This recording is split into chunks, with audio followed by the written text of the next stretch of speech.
देवेंद्रजी फडणवीस साहेब यांचं आम्ही या पुण्यनगरीमध्ये मनपूर्वक हार्दिक स्वागत करतो।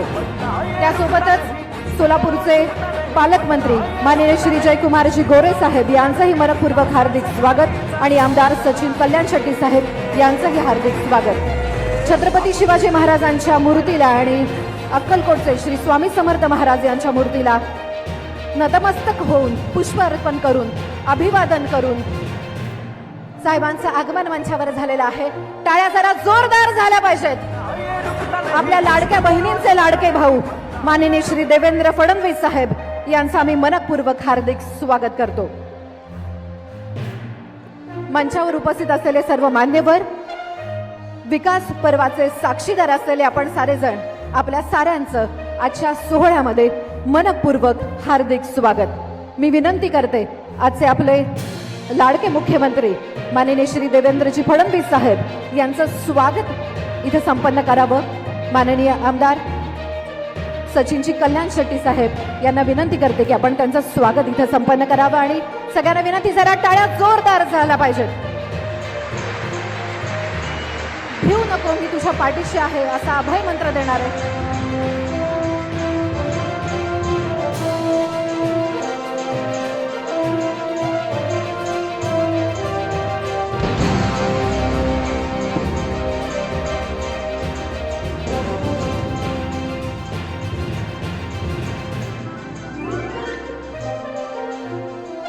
स्वागत इथं संपन्न झालं आहे, जोरदार टाळ्या झाल्या पाहिजेत। यानंतर आजच्या कार्यक्रमाचं प्रास्ताविकपर मनोगत व्यक्त करण्यासाठी मी आमंत्रित करते।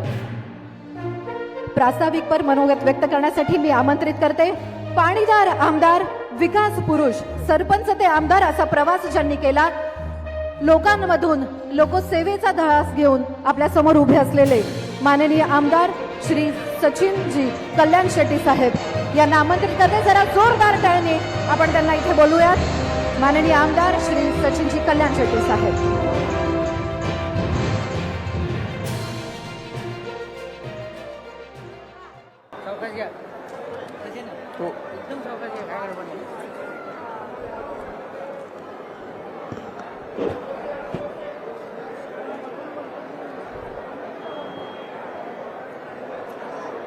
भारत माता की, भारत माता की वंदे। या अक्कलकोट, दुधनी, मैंदगी तिन्ही नगरपालिकेच्या नगराध्यक्ष पदाच्या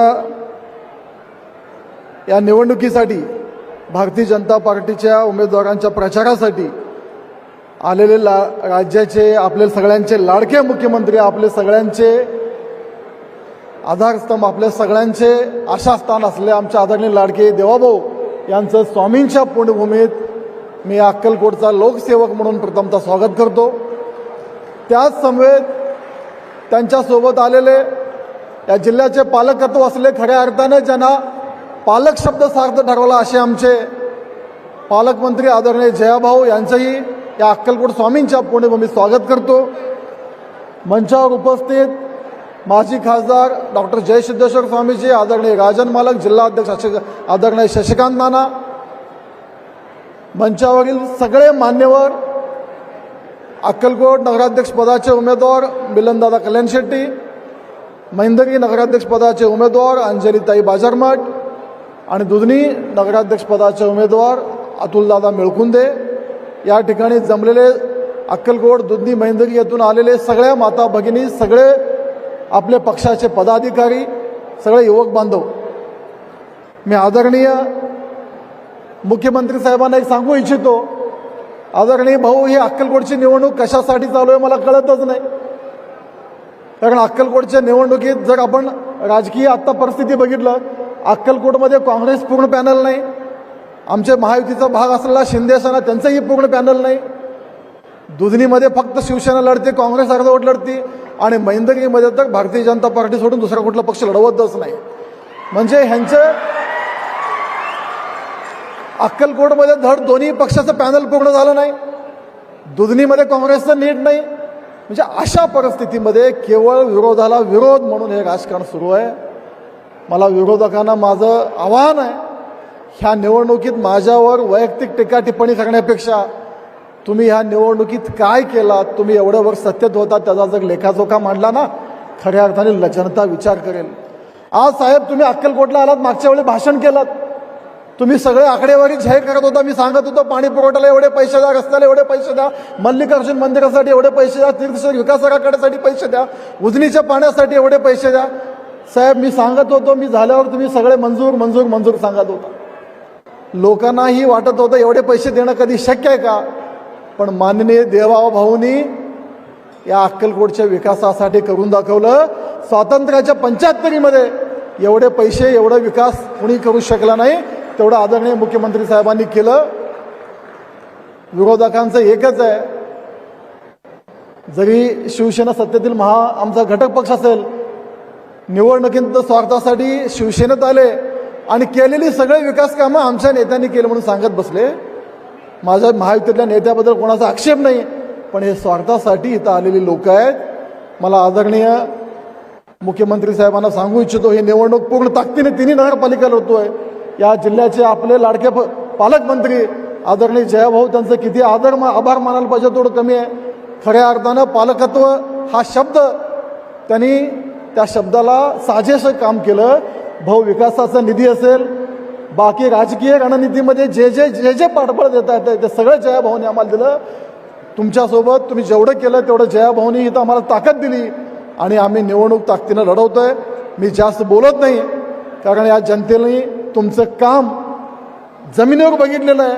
आज अक्कलकोट भाऊ तुम्ही गावात जाताना यायला अक्कलकोट तोडलेलं, फोडलेलं, उकरलेलं सगळं अक्कलकोट बदलत आहे.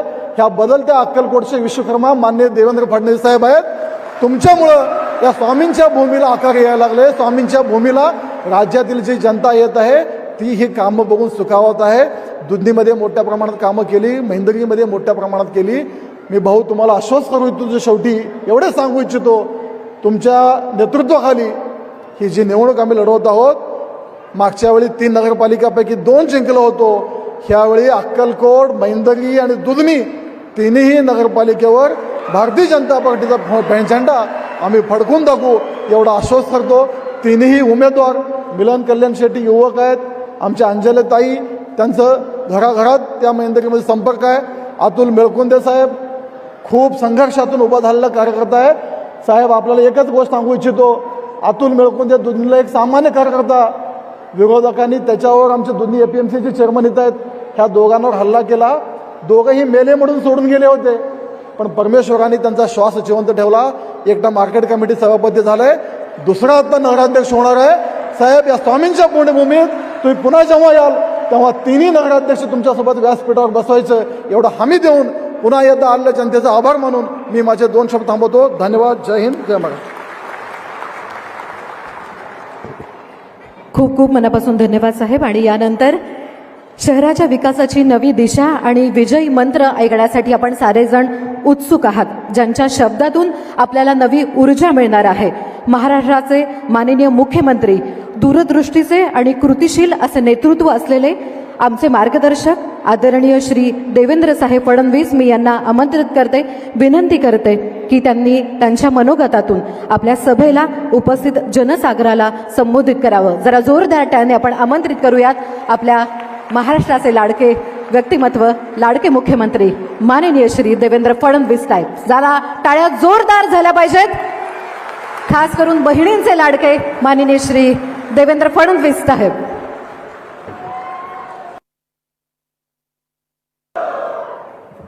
भारत माता की, भारत माता की, छत्रपती शिवाजी महाराज की, धर्मवीर छत्रपती संभाजी महाराज की, भारतरत्न डॉक्टर बाबासाहेब आंबेडकरांचा,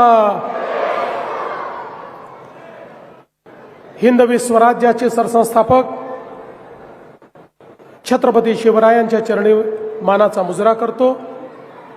भारतीय राज्यघटनेचे शिल्पकार भारतरत्न डॉक्टर बाबासाहेब आंबेडकर यांना मानवंदना अर्पित करतो. आणि ज्यांच्या भूमीवर आपण सगळे आलो आहोत ते स्वामी समर्थ, जे नेहमी आपल्या पाठीशी उभे असतात, त्यांनाही नमन करतो, त्यांचा आशीर्वाद घेतो आणि आजच्या या अतिशय भव्य अशा सभेमध्ये मंचावर उपस्थित आपल्या जिल्ह्याचे पालकमंत्री आणि राज्याचे ग्रामविकास मंत्री जयकुमार भाऊ गोरेजी, आपले लोकप्रिय आणि ज्यांचा उल्लेख कार्यसम्राट आमदार म्हणून करता येईल असे सचिन कल्याण शेट्टी, सन्माननीय राजन पाटीलजी, शशिकांत चव्हाण, माजी खासदार जय सिद्धेश्वर महास्वामीजी, शहाजी पवार, अक्कलकोट नगराध्यक्ष पदाचे आपले उमेदवार मिलन कल्याण शेट्टी, मेंदरगीच्या श्रीमती अंजली बाजारमठ आणि दुधनीचे श्री अतुल मेळकुंदे, या ठिकाणी उपस्थित नीलकंठ शिवाचार्य महाराज, अमोलराजे भोसले, श्री दिलीप सिद्धे, महेश बिराजदार, नन्नू कोरबू, प्रदीप पाटील, यशवंत धोंगडे, अविनाश मडीखांबे, महेश इंगळे, शिवशरण जोजन, मोतीराम राठोड, उत्तम गायकवाड, मंचावरील सर्व मान्यवर आणि या ठिकाणी मोठ्या संख्येने उपस्थित असलेल्या माझ्या लाडक्या बहिणींनो आणि तितक्याच लाडक्या भावांनो, आज मला अतिशय आनंद आहे की श्री स्वामी समर्थांच्या नगरीमध्ये आपल्या सर्वांमध्ये मी उपस्थित आहे. खरं म्हणजे निवडणुका हा लोकशाहीचा उत्सव आहे. लोकशाहीमध्ये निवडणुकांचं एक अनन्यसाधारण महत्त्व आहे. आपल्या संविधानाने ज्यावेळी आपल्याला लोकशाही दिली त्यावेळी भारतरत्न डॉक्टर बाबासाहेब आंबेडकरांनी या लोकशाहीच्या माध्यमातून प्रत्येक व्यक्तीला एका मताचा अधिकार दिला. टाटा, बिर्ला, अडाणी, अंबानी यांनाही एकच मत देता येतं आणि तुम्हाला आणि मलाही एकच मत देता येतं, अशा प्रकारची व्यवस्था आपल्या संविधानात केली. आणि व्यवस्था करून आपल्यावर एक जबाबदारी देखील या संविधानाने टाकली. आणि ती जबाबदारी काय आहे तर देशाच्या लोकसभेकरता आपण मतदान करतो आणि देशाचा प्रधानमंत्री निवडतो. महाराष्ट्राच्या विधानसभेकरता आपण मतदान करतो आणि महाराष्ट्राचा मुख्यमंत्री कोण होईल हे ठरवतो. आणि आपल्या शहराच्या निवडणुकीतही नगरपालिकेकरता आपण त्या ठिकाणी मतदान करतो आणि आपल्या शहराचा अध्यक्ष कोण होईल हे ठरवतो. त्यामुळे आपल्या शहराचं भाग्य पुढचे 5 वर्ष कोणाच्या हाती द्यायचं याचा फैसला हा संविधानाने आपल्यावर सोडलेला आहे. आपण ज्यांना निवडून देतो तेच आपल्या शहराचं काम पाहतात. आपण बघा या संविधानाने काय केलं. एक काळ होता आपल्याकडे राजेशाही होती. राणीच्या पोटातून जो पैदा व्हायचा तो राजा व्हायचा. पण संविधानाने सांगितलं राणीच्या पोटातून पैदा होणारा राजा होणार नाही, मताच्या पेटीतून पैदा होणारा हा त्या ठिकाणी राज्यकारभार चालवेल आणि तो सेवक म्हणून काम करेल. आणि म्हणूनच आज या निवडणुकांमध्ये आपण सामोरं जाताना अतिशय चांगल्या पद्धतीनं हे मतदान या ठिकाणी करायचं आहे. आपला भारत स्वतंत्र झाल्यानंतर जवळपास 60-65 वर्ष आपले राज्यकर्ते म्हणायचे भारत हा छोट्या छोट्या गावांमध्ये राहतो. गावांचा विकास म्हणजे राज्याचा आणि देशाचा विकास. ते खरंही होतं. पण त्याचवेळी या 60-65 वर्षामध्ये राज्यकर्त्यांना या गोष्टीचा विसर पडला की भारताच्या शहरांमध्ये लोक राहतात आणि 60-65 वर्षामध्ये ही शहरं वाढत गेली. अन्न, वस्त्र, निवारा, शिक्षण, आरोग्य, रोजगार याच्या संधीकरता गावातनं लोक शहराकडे येऊ लागली. शहरामध्ये लोक आल्यानंतर राहण्याची व्यवस्था नव्हती. मग अतिक्रमणं झाली, झोपडपट्ट्या तयार झाल्या. ज्याला जिथे जागा मिळेल तो तिथे राहू लागला. हळूहळू लोकसंख्या वाढल्यामुळे पिण्याच्या पाण्याचा प्रश्न निर्माण झाला. त्या ठिकाणी नाल्या निघाल्या, त्या नाल्यातनं मैला व्हायला लागला, त्याच्यामुळे रोगराई, डास, मच्छर, वास अशा अनेक गोष्टींचा सामना करावा लागला. तेच घाण पाणी आपल्या विहिरींमध्ये जायला लागलं, आपल्या नाल्यांमध्ये जायला लागलं, आपल्या तलावांमध्ये जायला लागलं, आपल्या नद्यांमध्ये जायला लागलं. आपले जलस्रोत प्रदूषित झाले, ठिकठिकाणी कचऱ्याचे ढीग जमा झाले. कारण वाढलेल्या लोकसंख्येकरता जे काही नियोजन करावं लागतं ते नियोजन आणि त्या नियोजनाकरता जो निधी लागतो तो निधी हा नगरपालिकांकडे नव्हता आणि राज्य सरकार आणि केंद्र सरकारच्या योजना देखील नव्हत्या. आणि म्हणून आपली शहरं ही अतिशय खराब, बकाल अशा पद्धतीची शहरं तयार झाली. पण देशामध्ये 2014 साली माननीय मोदीजींचं सरकार आल्यानंतर मोदीजींनी पहिल्यांदा हे सांगितलं की भारत जसा गावात राहतो तसा तो शहरातही राहतो. गावांचा तर विकास करावाच लागेल, पण शहरांचाही विकास करावा लागेल. कारण देशाच्या GDPच्या 65% GDP हा शहरात तयार होतो. वस्तू आणि सेवांची निर्मिती, रोजगाराची निर्मिती, शिक्षण, आरोग्याच्या व्यवस्था या सगळ्या शहरात आहे. त्यामुळे आपल्याला शहरंही चांगली करावी लागतील. शहरामध्ये राहणारा गरीब, शहरामध्ये राहणारा मध्यमवर्गीय या प्रत्येकाचं जीवनमान उंच केल्याशिवाय भारताचा विकास आपण करू शकणार नाही.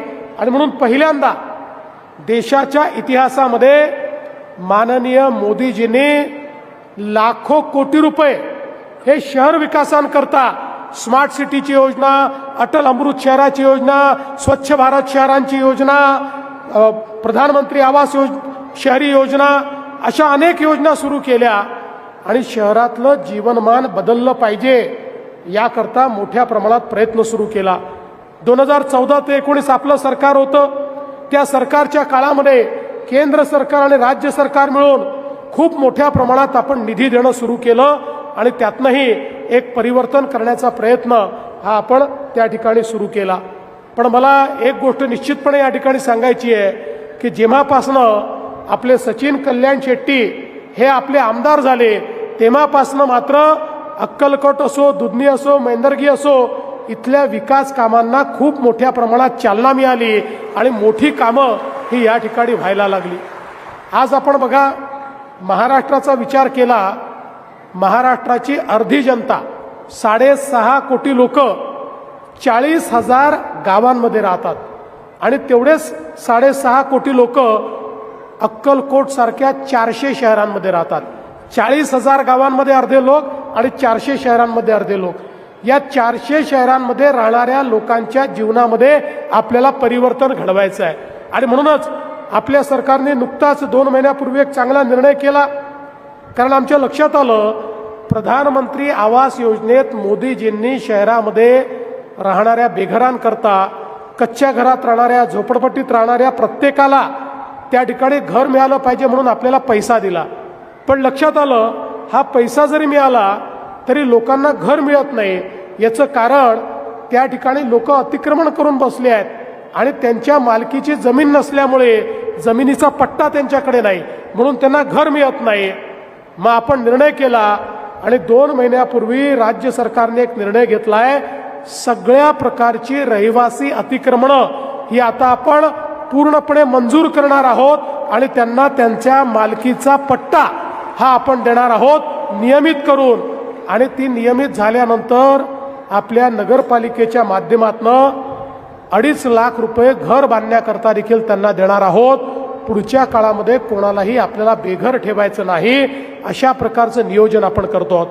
खरं म्हणजे सचिनने या भागामध्ये पिण्याच्या पाण्याची योजना असेल, भुयारी गटाराची योजना असेल, अनेक गोष्टी सुरू केल्या, पण आता त्याचा विस्तार करण्याची आवश्यकता आहे. आणि म्हणून येत्या काळामध्ये मी आपल्याला आश्वस्त करण्याकरता आलो आहे, अक्कलकोट असो, दुधनी असो, मैंदर्गी असो, या ठिकाणी मोदीजींनी आपल्याला अमृतची योजना दिलेली आहे. 50,000 कोटी रुपये महाराष्ट्राला अमृतच्या योजनेतनं दिलेले आहेत.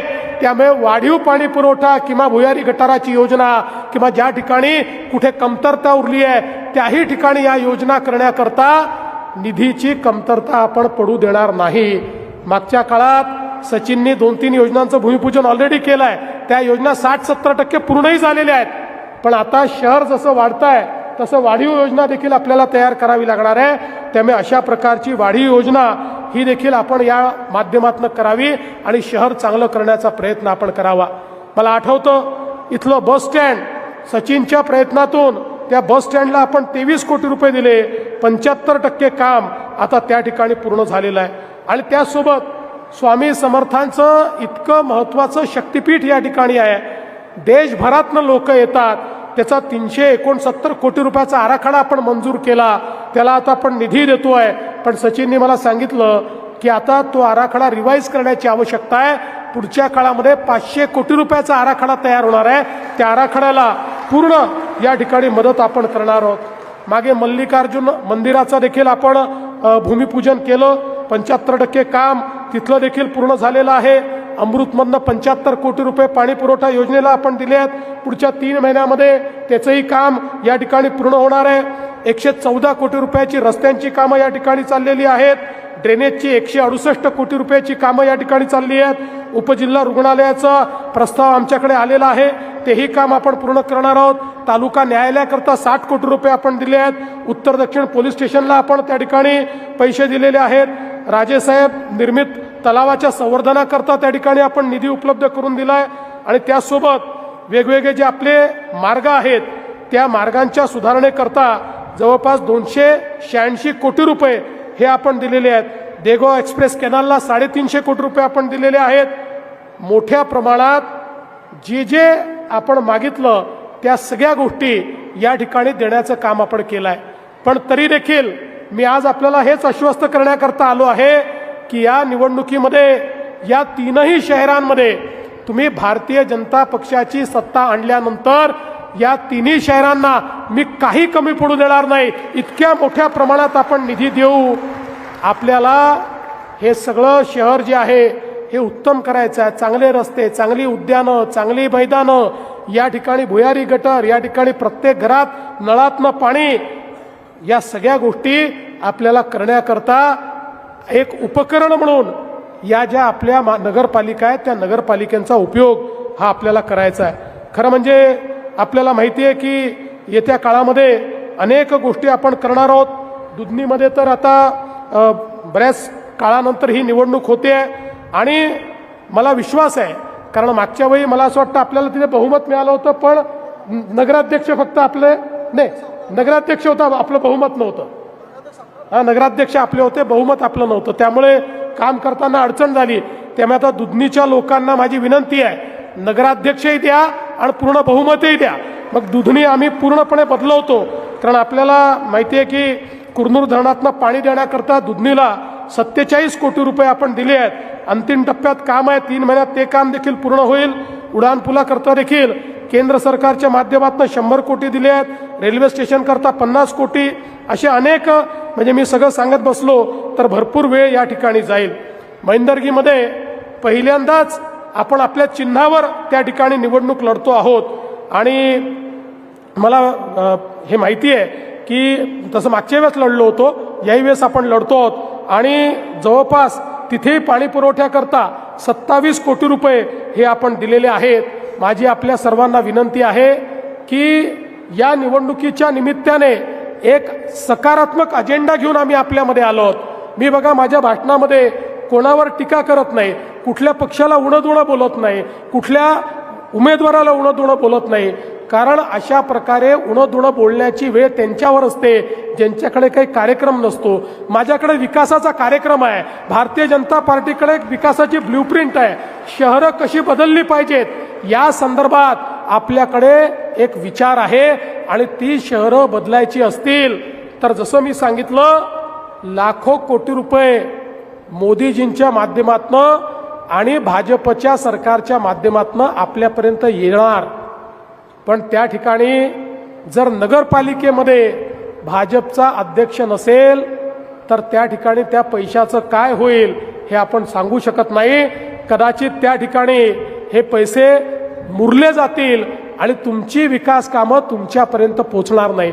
पण भाजपचे अध्यक्ष असले तर ते चांगलंच काम करतील, पण एखाद वेळेस चूक केली तर त्यांचा कान धरायचा अधिकार आम्हाला असेल आणि त्यांचे कान धरून त्यांच्याकडनं योग्य काम हे मी असेल, पालकमंत्री असतील, आमदार असतील, आम्ही मिळून करून घेऊ. आणि म्हणूनच आपल्याला माझी विनंती आहे, येत्या निवडणुकीमध्ये आपण कमळाचं बटन दाबून अध्यक्ष आणि संपूर्ण नगरसेवक हे निवडून आणा. आपल्या शहराच्या परिवर्तनाकरता, आपल्या शहराला आधुनिक बनवण्याकरता आपण सगळे लक्ष घाला. आपल्याला कल्पना आहे, आम्ही दिलेली आश्वासनं पूर्ण करणारे लोक आहोत, कधी पळून जात नाही. ज्यावेळी आपल्या आशीर्वादाने मागच्या 23 नोव्हेंबरला 232 जागा आपल्या आल्या आणि एक अभूतपूर्व अशा प्रकारचं मॅन्डेट मिळालं, त्यानंतर लोक म्हणायला लागले आता या BJP वाल्यांच्या इतक्या सीटा आल्या की आता हे लाडकी बहीण योजना बंद करणार. 1 वर्ष झालं लाडकी बहीण योजना बंद झाली नाही. आणि माझ्या लाडक्या बहिणींना या ठिकाणी सांगतो, जोपर्यंत तुमचा देवा भाऊ मुख्यमंत्री आहे तोपर्यंत काहीही झालं तरी लाडकी बहीण योजना बंद होणार नाही. पण त्याच वेळी मी मिलन कल्याण शेट्टी, अंजली ताई आणि अतुल भाऊ तुमच्यावर एक जबाबदारी या ठिकाणी टाकतोय की आता आमच्या लाडक्या बहिणींना केवळ लाडकी बहीण ठेवायचं नाहीये, आमच्या लाडक्या बहिणींना लखपती दिदी आता आपल्याला बनवायचं आहे. गेल्या 1.5 वर्षामध्ये 50 लाख लाडक्या बहिणी लखपती दिदी झाल्या. म्हणजे ज्या दरवर्षी 1 लाख रुपयापेक्षा जास्त पैसा स्वतःच्या भरोशावर कमवतात, अशा 50 लाख आम्ही केले आहेत. पुढच्या वर्षीपर्यंत 1 कोटी लाडक्या बहिणींना आम्ही लखपती दिदी बनवणार आहोत. आणि म्हणून या तिन्ही नगराध्यक्षांवर या ठिकाणी जबाबदारी टाकतोय. ते निवडून आल्याबरोबर त्यांनी लखपती दिदीचा कार्यक्रम हातामध्ये घ्यायचा आहे आणि माझ्या सगळ्या लाडक्या बहिणींना त्या ठिकाणी लखपती दिदी करून त्यांच्या माध्यमातून मोठं परिवर्तन घडवायचं आहे. बंधू भगिनींनो, या सोलापूर जिल्ह्यामध्ये शेतकऱ्यावर मोठं संकट आलं, आम्ही मागे राहिलो नाही. आमच्या पालकमंत्र्यांच्या नेतृत्वात मोठं काम त्या ठिकाणी केलं. शेतकऱ्यांना अभूतपूर्व अशा प्रकारची मदत केली. ज्या ज्या ठिकाणी आवश्यकता आहे त्या त्या ठिकाणी तुमच्या पाठीशी उभे राहणारे आम्ही लोक आहोत. आणि म्हणूनच तुमचा आशीर्वाद हा सातत्याने आमच्या पाठीशी असला पाहिजे. मी शेवटी जाता जाता तुम्हाला एवढीच विनंती करतो, 2 तारखेला कमळाची चिंता तुम्ही करा, त्यानंतर 5 वर्ष तुमची चिंता आम्ही करू, हा विश्वास तुम्हाला देतो आणि माझं बोलणं संपवतो. धन्यवाद. जय हिंद, जय महाराष्ट्र.